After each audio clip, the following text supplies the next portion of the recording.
ఖర్జూరాల కన్నా కమ్మగుంటాయంట. లేక లేక నేను ఫోను చేసే నువ్వు హల్లో అన్నావంటే, బెల్లం బువ్వ కన్నా తీయగుంటదంట. ఎన్నడు ఓనాడు ఫోను చేసి బాగున్నావన్నావంటే, ఏడాది ఎండల్లో ఉంటేనే మోస్తున్న నా బతుకు కష్టాలని పిల్ల నీసే పట్టాలని. నల్లని చీకట్లో ఒకదాన్నే కూసున్న దిక్కులేని పక్షినై, ఓ బావ నువ్వెప్పుడొస్తావని.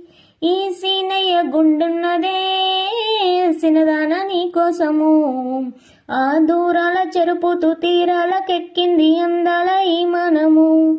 ఓ బావ చూస్తున్నానే ఇంటి మీనంగా ఈ మనము, ఎప్పుడెప్పుడు నిన్ను చూడాలని కొట్టుకుంటుంది నా ప్రాణము.